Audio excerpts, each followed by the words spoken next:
সুপ্রিয় দর্শক শ্রোতা, অন্তর্বর্তীকালীন সরকার যে মহার্ঘ ভাতার ঘোষণা দিয়েছিলেন সেই মহার্ঘ ভাতা কিন্তু পেতে যাচ্ছেন এবং সেটা দ্রুতই পেতে যাচ্ছেন, এবং কিন্তু তথ্য আজকের ভিডিওতে থাকছে। তো সম্পূর্ণ ভিডিওতে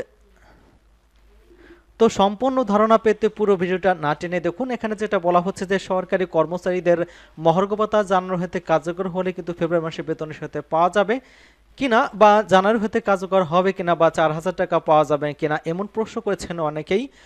এবং গত 9 জানুয়ারি কিন্তু 2025 তারিখে জ্যেষ্ঠ সচিব মহোদয় কিন্তু এ সম্পর্কে প্রেস ব্রিফিং করেছিলেন, এবং তারপর কিন্তু আরও দুটি মিটিং সংগঠিত হয়েছে। এবং ইতিমধ্যেই কিন্তু মোখলেসুর রহমান জনপ্রশাসন ইঞ্জিনিয়ার সচিব তিনি কিন্তু ইতিমধ্যেই দেশে ফিরেছেন, এবং এই সম্পর্কে তিনি বলেছেন যে শিগগিরই মহার্ঘ ভাতা হবে, তবে যে বাতিল করা হয়েছে সেটা কিন্তু গুজব।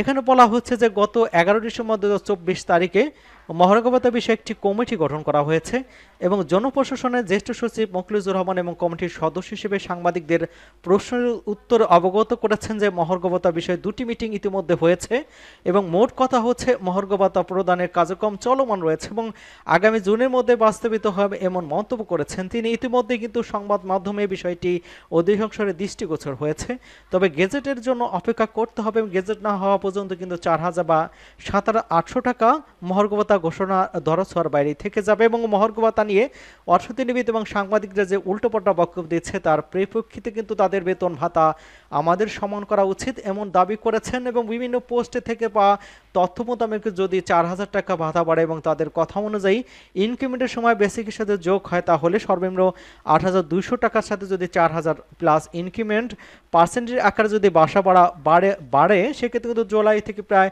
6 থেকে 7,000 টাকা মতো বেড়ে যাবে। এবং এই পর্যন্ত কিন্তু অনেক ধরনের পোস্ট ইতিমধ্যে আসলে হিসাব কি হবে এমন প্রশ্ন উত্তরের জন্য কিন্তু অপেক্ষা করতে হবে, এবং গেজেট হলে বা কোনো প্রেস ব্রিফিং না হওয়া পর্যন্ত কিন্তু বলা যাচ্ছে না। এবং সচিব মহোদয় কিন্তু বক্তব্য বিশ্লেষণ করে বোঝা যাচ্ছে যে এবারে মহার্ঘ ভাতা অন্য সময় থেকে আলাদা হবে, এবং সচিব মহোদয় 3টি পয়েন্টের উল্লেখ করেছেন।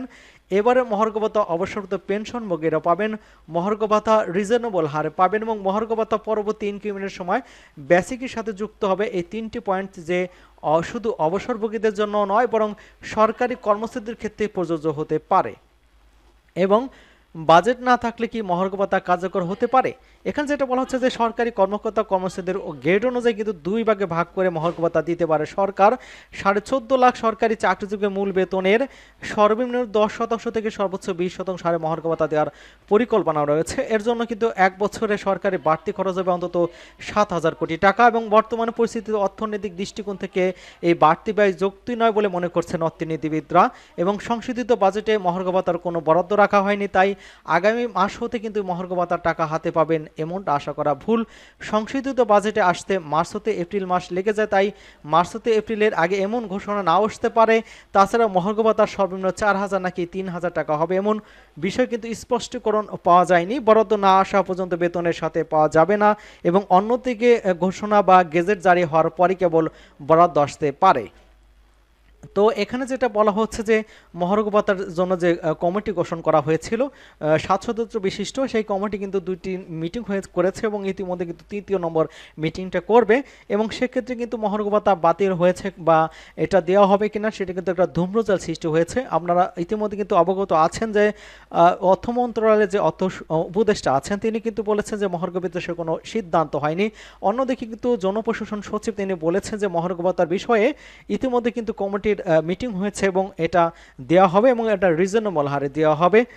এবং এটাও তিনি বলেছেন যে এবার পেনশনভোগী কিন্তু এই মহার্ঘ ভাতার আওতাভুক্ত হবেন, এবং এবারে কিন্তু একটা রিজনেবল হার পায়, পরের বছরে কিন্তু ইনক্রিমেন্টের সময় এই মহার্ঘ ভাতাটা বেসিকের সাথে যুক্ত হবে এমনটাই তিনি বলেছেন। এবং আমরা যদি পূর্ববর্তী যে মহার্ঘ ভাতার প্রজ্ঞাপন রয়েছে 2013 সালে, সেখানে আমরা দেখতে পাচ্ছি যে মহার্ঘ ভাতার সর্বনিম্ন কিন্তু 1500 টাকা এবং সর্বোচ্চ কিন্তু 6,000 টাকার মতো মহার্ঘ ভাতা দেওয়া হয়েছিল, এবং 20% হারে দেওয়া হয়েছিল। এবছর কিন্তু সেরকমই কথা হচ্ছে যে মহার্ঘ ভাতা দেওয়া হবে, এবং সেটা 2 ভাগে দিতে হতে পারে, কিন্তু প্রথম আলো পত্রিকা এটা প্রকাশ করেছে। তো আজকের ছিল এই পর্যন্তই, আশা করি আপনারা বুঝতে পেরেছেন। সবাইকে ধন্যবাদ জানাচ্ছি, এবং যারা আমাদের চ্যানেলকে সাবস্ক্রাইব করেননি চ্যানেলটি সাবস্ক্রাইব করে আমাদের সাথেই থাকুন না।